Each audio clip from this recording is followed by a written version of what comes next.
الحمد لله رب العالمين نحمده ونستعينه ونستهديه ونستغفره ونعوذ بالله من شرور أنفسنا وسيئات أعمالنا من يهده الله فلا مضل له ومن يضلل فلا هادي له أشهد أن لا إله إلا الله وحده لا شريك له وأشهد أن محمدا عبده ورسوله وصفيه وخليله خير نبي أرسله الله إلى العالم كله بشيرا ونذيرا بين يدي الساعة فأتى الأمانة وبلغ الرسالة ونصح الأمة وجاهد في الله حق جهاده أما بعد قال رب اشرح لي صدري ويسر لي أمري واحلل عقدة من لساني يفقهوا قولي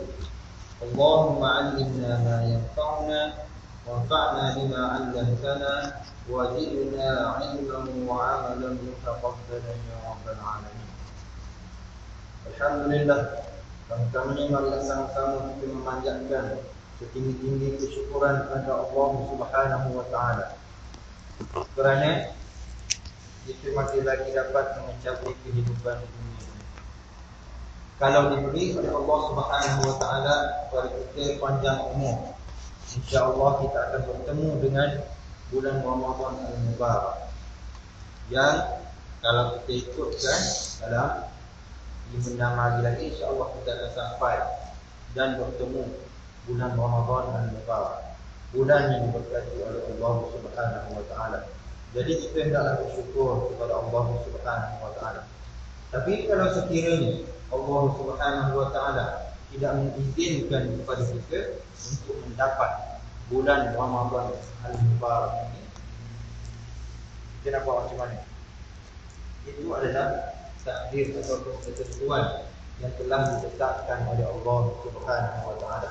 Ala kulli hal, walau bagaimanapun kita hendaklah bersyukur kepada Allah Subhanahu wa taala kerana kita diberi kenikmatan, terutamanya nikmat kehidupan ini. Kita dapat mencapai kehidupan sampai kepada hari ini. Ada yang umur 60, ada yang umur 55, ada yang umur 45, ada yang umur 70, ada yang umur 12 tahun, 10 tahun, ada yang umur setahun. Jadi kita hendaklah sentiasa bersyukur kepada Allah Subhanahu wa taala. Dan kita berada di akhir bulan Syaban, di akhir bulan Syaban. Jadi bulan Syaban ni Rasulullah sallallahu alaihi wasallam banyak melakukan ibadah. Tapi insya-Allah kita akan bincangkan berkenaan dengan puasa. Direct mari puasa. Memang dekat-dekat dengan puasa ni memang dipanggil ajakan paradigma. Ajakan paradigma.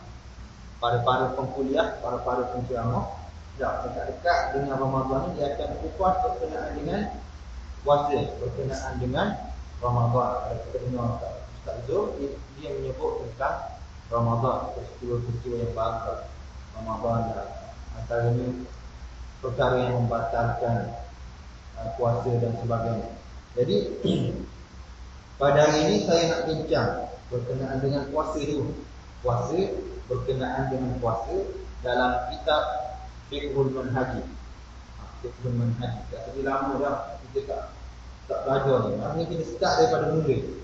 Jilid dulu Jadi minta maaf lah pertamanya kepada abang muda. Sebab dia ikut. Biasanya kita dalam sekarang ni baca dalam jilid 8 lah, jilid yang terakhir lah. Tapi kita kembali kepada jilid 2 semula. Biasalah tak nak puasa ni. Jadi kita nak refresh balik minda kita berkenaan dengan puasa ni. Jadi kalau kita, maknanya kita cuba untuk habiskan pada malam ni. Sebab tak dah lepas puasa. Jadi kita cuba untuk habiskan. Saya cuba pendekkan. Walaupun kalau tengok bab puasa ni ada dekat 11. Biasa kalau malam-malam biasa baca ni 11 lebih je. Kalau biasa-biasa baca tu 11 lebih je. Jadi nak habiskan 10 malam ni insya-Allah. Habiskan dalam 10 malam. Maknanya cepat ke lambat ke, kita maknanya untuk kita ingat kembali. Jadi kita masuk bahagian yang pertama, iaitu ta'rif. Ta'rif ataupun kebenaran berkenaan dengan puasa. Puasa dari sudut bahasa berarti menahan diri daripada sesuatu. Kita menahan diri daripada sesuatu sama ada kata-kata ataupun makanan. Jika orang ini daripada sama ada kata-kata ataupun makanan. Firman Allah Subhanahu wa taala yang menceritakan tentang Maryam, inni nazartu lirrahmani sawma. Sesungguhnya aku bernazar untuk berpuasa kerana Allah Ar-Rahman. Puasa di sini bermaksud menahan diri dan berdiam diri daripada berkata-kata. Jadi dia berdiam diri daripada berkata-kata, tidak mengata, tidak berkata-kata perkara yang tidak ada mengumpat dan sebagainya. Puasa dari sudut syarak berarti menahan diri daripada perkara-perkara yang membatalkan puasa, bermula dari terbit fajar hingga terbenam matahari. Maksudnya lepas subuh sampailah ke maghrib. Itu dari sudut syariat, dari sudut syarak dia, ataupun dari segi istilah. Sejarah pensyariatan puasa. Jadi puasa Ramadan difardukan pada bulan Sya'ban tahun kedua Hijrah. Dia difardukan pada bulan Sya'ban tahun kedua Hijrah. Sebelum itu puasa telah diketahui oleh umat-umat sebelumnya dan juga ahli kitab yang hidup sezaman dengan Nabi sallallahu alaihi wasallam. Sebelum disyariatkan berpuasa ini, sebelum difardukan puasa ini, Allah dahulu pun dia puasa kepada. Bagaimana firman Allah, ya ayyuhallazina amanu kutiba alaikumusiyam kama kutiba alal ladzina min qablikum la'allakum tattaqun. Wahai orang-orang yang beriman, diwajibkan ke atas kamu berpuasa, kutiba alaikumusiyam kama kutiba alal ladzina min qablikum. Seperti mana diwajibkan kamu berpuasa, seperti mana diwajibkan ke atas orang-orang yang sebelum daripada kamu. La'allakum, tujuan dia untuk menjadi, supaya kamu ini menjadi orang yang bertakwa. Tujuan dia adalah untuk menjadi orang yang bertakwa. Tapi walau bagaimanapun, kewajiban puasa Ramadan tidak pernah disyariatkan sebelum itu. Maksudnya sebelum tahun kedua Hijrah itu tidak pernah disyariatkan. Persamaan yang wujud antara umat ini dengan umat-umat dahulu ialah puasa yang disyariatkan. Puasa yang disyariatkan bukan puasa Ramadan, tapi puasa yang disyariatkan. Tak silap 3 hari dalam sebulan. Tetapi kefarduan puasa Ramadan dikhususkan hanya umat Nabi Muhammad sallallahu alaihi wasallam. Maksudnya puasa Ramadan ini khas untuk umat Nabi Muhammad sallallahu alaihi wasallam. Ini kelebihan umat Nabi Muhammad sallallahu alaihi wasallam. Umat lain tidak ada. Puasa sebulan ini memang tak ada. Pertama bulan Ramadan, bulan yang mulia. Jadi umat lain dia puasa, tapi bukan bulan Ramadan. Jadi Allah Subhanahu Wa Taala memilih bulan Ramadan ini telah diceritakan oleh Dr. Mustafa Al-Qur'an. Cerita bagaimana kelebihan bulan Ramadan, dan Allah Subhanahu Wa Taala memilih bulan Ramadan untuk berpuasa. Okey, perlu diingat setengah orang tu bila puasa je dia mari, bila sampai bulan puasa, kalau kita tanya dia kenapa dia berpuasa, dia menjawab kerana sampai bulan Ramadan dia puasa kan? Tak. Ataupun kalau budak-budak tu mak ayah dulu puasa kan? Ataupun orang tua-tua kata masa dia dah bulan puasa, bila puasa tak. Dia tak fikir bahawa bulan Ramadan ataupun berpuasa, puasa itu sendiri adalah menjadi salah satu daripada rukun Islam. Patutnya jawapan yang perlu diberikan kalau seorang bertanya kepada kita wajib berpuasa kerana dia adalah salah satu daripada rukun Islam. Jadi kita orang Islam wajib berpuasa sebab dia menjadi rukun pada umat Islam. Jadi kalau umat Islam tak berpuasa pada bulan Ramadan, tak rukun Islam tu. Dalil disyariatkan puasa Ramadan.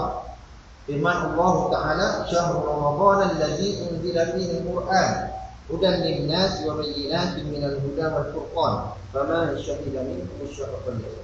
Maksudnya masa yang diwajibkan berpuasa ialah bulan Ramadan yang padanya diturunkan Al-Quran menjadi petunjuk bagi sekalian manusia dan menjadi keterangan-keterangan yang menjelaskan petunjuk serta menjadi pembeza antara yang benar dengan yang salah. Oleh itu, sesiapa di antara kamu yang menyaksi anak bulan Ramadan atau mengetahuinya, maka hendaklah dia berpuasa di bulan itu.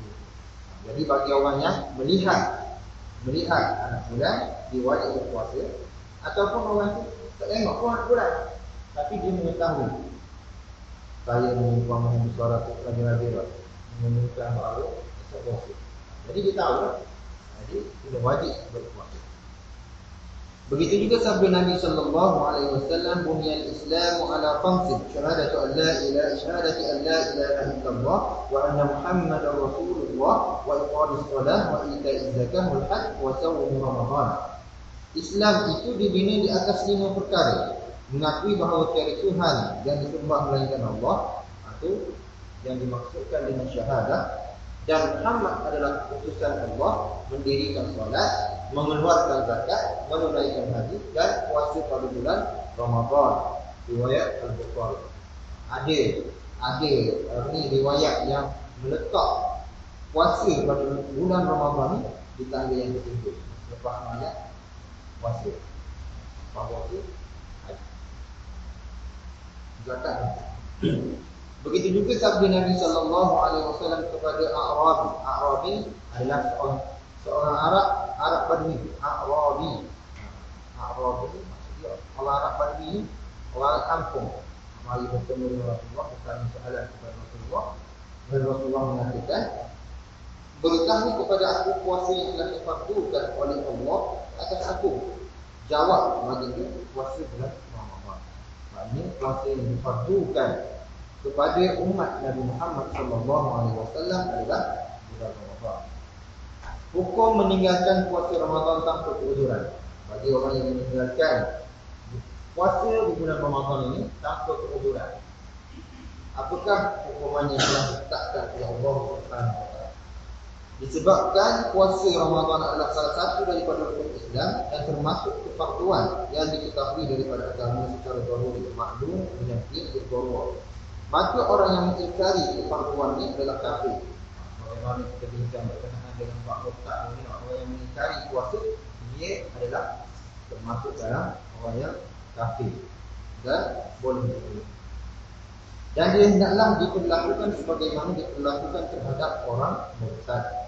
Dia hendaklah diminta bertaubat. Sekiranya dia bertaubat, taubat itu diterima daripadanya. Kalau dia tidak mahu bertaubat, dia hendaklah dibunuh sebagai melaksanakan hukum hudud kesalahan murtad. Kalau dia tidak mahu bertaubat, kita minta dia supaya bertaubat, tapi dia tak mahu bertaubat. Jadi pada ketika itu, hukuman yang telah ditetapkan oleh Allah Subhanahu wa taala ialah bunuh. Ini jika sekiranya dia bukan seorang yang baru memeluk Islam, ataupun dia hidup membesar jauh daripada pembangunan.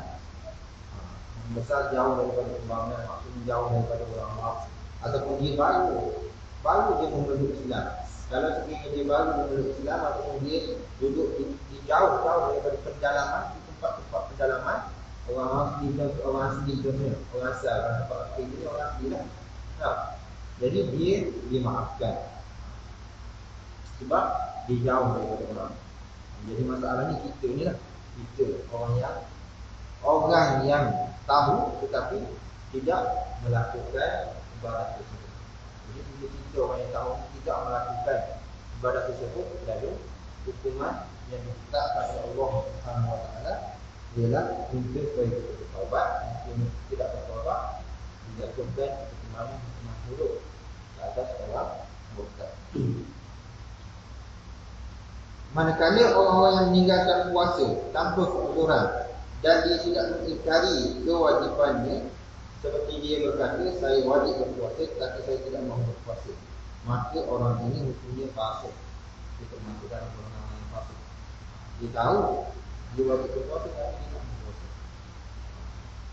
Dia buat macam hari-hari biasa. Tak. Jadi hukumannya ialah fasik. Dia termasuk dalam orang yang fasik, tapi dia tidak dikategorikan sebagai orang yang kafir. Pemerintah orang-orang Islam wajib menahannya. Maksudnya